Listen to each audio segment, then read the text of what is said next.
Trois petits chats, podcast exquis. Qu'est-ce que nous allons devenir, déjà nous, mais quelles sont aussi les nouvelles priorités ou en tout cas les nouvelles orientations qui se décideront devant nous et qui se décideront naturellement. Naturellement, les hommes sont-ils en concurrence ? Je crois pas. Je crois que naturellement, les hommes et les femmes s'aiment. Est-ce qu'ils s'aiment entre eux ou est-ce qu'ils sèment la graine de leur propre perpétuation ? Je crois que l'amour est toujours double. C'est un amour de soi-même, c'est un miroir, et en même temps c'est le regard que posent les autres sur nous. J'ai une croyance, c'est que nous sommes les liens que nous tissons avec les autres. Mais du coup, effectivement, on tisse des liens et pour autant, il n'y a pas il y a des dominations quand même entre des personnes et d'autres, entre des groupes de personnes et d'autres. Est-ce que c'est quelque chose qui est naturel à ton avis ? Est-ce que c'est quelque chose qui est culturel ? À quel moment en fait ça a commencé à coincer ? À quel moment on a perdu ce fil, s'il y a un fil ? On a donné la propriété, on a donné le droit à l'homme de posséder autre chose que lui-même. Je suis pas sûr qu'il ait su en faire une bonne utilité. Alors que l'amour, c'est celui de sa diversité, comme tu le disais. C'est celui d'apprendre à s'aimer dans tout ce qu'on est, dans toutes ses composantes. Et c'est toujours ça, c'est cette capacité à donner et toujours de recevoir. Je ne crois pas qu'il y ait de dominant et de dominé. Je crois que l'histoire nous a inscrits dans cette veine, mais je ne crois pas que naturellement c'est ce vers quoi nous aspirions. Et aujourd'hui, c'est très beau justement de retrouver un souffle qui nous demande, face justement aux défis climatiques, face à une crise de l'humanité comme on en a très peu connu, face à une crise de la civilisation, de se reposer des nouveaux moyens de faire. Et c'est d'ailleurs une des très jolies choses qui est la composante de l'innovation sociale. L'innovation sociale, c'est pas juste trouver des solutions. C'est trouver des solutions en faisant en sorte que la personne qu'on accompagne soit acteur de sa propre solution. Et toute l'expression de cette nouvelle innovation qu'on veut sociale, ce progrès qu'on veut social, c'est de mettre fin à la verticalité pour pouvoir trouver ces liens qu'on doit tisser, ces communions, ces horizontalités qui nous définissent depuis toujours, qu'on a trop souvent oubliées et qui aujourd'hui nous ont amenés à être dans cette impasse. Mais du coup, est-ce que ça veut dire qu'il n'y a pas de compétition dans l'entrepreneuriat social ?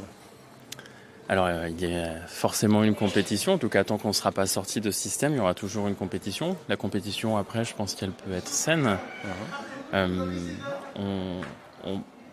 On peut toujours essayer de se poser la question de savoir si nous sommes une bonne personne, si jamais les actions que nous menons sont bonnes. Et je pense que la remise en question permanente est très certainement l'énergie de l'espoir, l'énergie qu'à aucun moment donné, dans la diversité que nous sommes et dans cette recherche de bien-être, de bonheur commun, trouver toujours un système qui nous autorégule, qui permette de veiller sur ce qu'on construit ensemble. Donc ensemble, oui, mais du coup, on a quand même, par exemple, des entités qui vont proposer la même vision et des ressources qu'elles vont devoir se partager. Comment est-ce qu'on arrive à sortir de cette logique justement dont on voit qu'elle n'est pas nécessairement naturelle, mais qui est malgré tout à l'œuvre dès qu'il y a des organisations humaines, des organisations qui peuvent avoir une vocation proche et qui vont, par exemple, être en compétition sur un appel d'offres, sur une position particulière. Comment est-ce qu'on arrive à résoudre cette contradiction ? Je crois qu'il faut qu'on arrive à sortir d'une vision qui est celle du marché. On a discuté ces quelques jours avec beaucoup d'enthousiasme de la notion de territoire.